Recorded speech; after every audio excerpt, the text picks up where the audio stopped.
ଏବେ କରଞ୍ଜିଆର ହନୁମାନ ମନ୍ଦିର ବଜାର ଯୋଉଟା ଅଛି ତାର ପାଖରେ ପରେଶ ବାବୁ କଚୁଡ଼ି ଆଉ ଟିକିଆ ଚାଟ୍ ବିକନ୍ତି। ଆଉ କାରୁ ବାବୁ ତାଙ୍କର ଟାଟୁଟା ଦେଖେତେ ଜାଣି କ୍ୟାମେରା ଆଡ଼କୁ ଦେଖାଉଛନ୍ତି ହାତଟା, ବୁଝିଲେ ନା। କିନ୍ତୁ ଟିକିଆ ଏବେ ଇନଷ୍ଟାଣ୍ଟ ବନ୍ଦ ଅଛି, କଚୁଡ଼ି ମାଡ଼ ଚାଲିଛି। ଆଉ କଚୁଡ଼ିଟା ସେ ଜବରଦସ୍ତ ଦିଅନ୍ତି ପରେଶ ଭାଇ।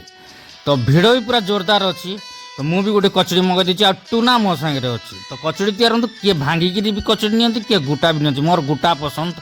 ତ କଚୁଡ଼ି ତିଆରି ବା ସହିତ ଲୋକ ଖାଲି ଜଗିକି ଟକ୍ ଟକ୍ ନାଳ ଗଡ଼ିଯିବ, କାରଣ ଦହି ମାଡ଼ଟା ଯେଉଁ ଏଇ କଚୁଡ଼ିରେ ହୁଏ, ଓହୋ ଥରେ ଖାଇକି ଦେଖିବେ। କଞ୍ଚା ଲଙ୍କା ବି ଏଠି ଏବେ ପଡ଼ିଲାଣି। ଆଉ ମସଲା, ଦହି, ବିଟ୍ ଲୁଣ, ଲଙ୍କାଗୁଣ୍ଡ, ଘୁଗୁନି ଆଉ ଆଳୁଦମ ମିଶିକିରି ଏଇ କଚୁଡ଼ିଟା ଅଛି। ଟିକିଆ ଚାଟ୍ଟା ବି ବଢ଼ିଆ ଲାଗେ, କିନ୍ତୁ ଏବେ ବନ୍ଦ ଅଛି। ଆଉ କେତେବେଳେ ତିଆରି ଯେତେବେଳେ କରିବି, ଟୁନା ଗୋଟେ ବାଇଟ୍ ନେଲା ପରେ ମୁଗ୍ଧ ହେଇଗଲା। ମୋର ଏବେ ଆସିଲା ପାଳି, ଆଉ ମୁଁ ତ ଡାଇରେକ୍ଟ ଗୋଟାଟା ଖାଏ ଆଉ ଭାଙ୍ଗି ଭାଙ୍ଗି ଆଉ। ୱାଓ, ଥରେ ଆସିକି ଖାଇବେ ନିହାତି ପରେଶ ବାବୁଙ୍କ କଚୁଡ଼ି। ଆମର ବଜାରରେ ଥିବା ହନୁମାନ ମନ୍ଦିର ଯେଉଁଟା ଭିଡ଼ିଓ କରିଥିଲି, ସେଇ ପାଖାପାଖି ହିଁ କେତେ ଭିଡ଼ ଦେଖନ୍ତୁ।